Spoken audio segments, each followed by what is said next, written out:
वैसे तो क्या होता है कि फ्राइड आइटम्स जो है वो ज़्यादातर रमज़ान में ही खाने का दिल करता है, लेकिन उसके अलावा भी कभी अगर खाने का दिल करे तो खा लेना चाहिए। जो दिल करे वो बना के खा लेना चाहिए, लेकिन ये आदतें रोज़ रोज़ नहीं होनी चाहिए। क्योंकि क्या होता है कि रोज़ रोज़ आलू खा के इंसान खुद भी आलू ही बनता रहता है, तो बस ये कभी कभी ही सही रहती हैं चीज़ें।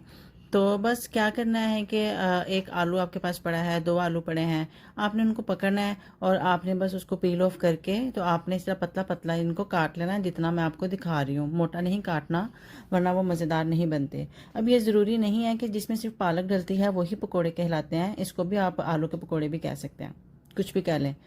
तो बस इस तरह ब्रिक ब्रिक इनको काट लिया है। और ना ये बेसिक से स्पाइसेस हैं, नमक है, कुटी लाल मिर्च है, पिसी लाल मिर्च है, थोड़ी सी काली मिर्चें और चाट मसाला और साबुत ज़ीरा इसमें मस्ट है, वो आपने लाजमी डालना है, उससे बहुत अच्छा टेस्ट आता है। कुछ भी ना भी डालें, साबुत ज़ीरा तो भी लाजमी आपने डालना है।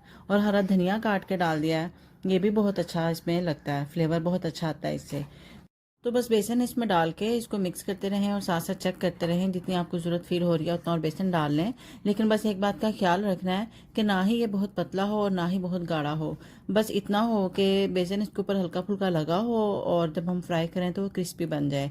क्योंकि बहुत गाढ़ा होगा बेसन तो वो फिर हमारे आलू बहुत मोटे बनेंगे और बहुत पतला हो जाएगा, तो वो फिर उतरना शुरू हो जाएगा ऊपर से। बस जितना आपको मैंने दिखाया है उतना ही होना चाहिए।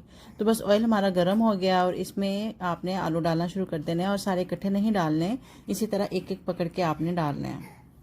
तो बस जब इसकी एक साइड फ्राई हो जाए तो आपने उसकी साइड चेंज करनी है और आपने इसको निकाल लेना है। और आपने इसको मीडियम फ्लेम पर ही पकाना है। बहुत हाई फ्लेम पर पकाएंगे तो ऊपर से तो वो पक जाएगा, लेकिन अंदर से आलू हमारे कच्चे रह जाएंगे। तो बस इनको आपने डिश आउट कर लेना है। और ज़्यादा अगर आप टेस्ट इसका इन्हेंस करना चाहते हैं तो थोड़ा सा इसके ऊपर चाट मसाला छिड़क दें, उससे बहुत अच्छा टेस्ट आता है।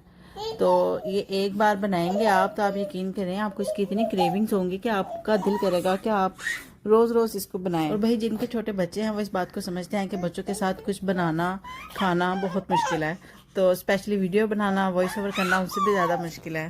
वही इसीलिए वीडियो मेरी अच्छी लगा करे तो लाइक कर दिया करें, चैनल को सब्सक्राइब करें, अपना ख्याल रखें और ये पकौड़े बनाएं। अल्लाह हाफिज़।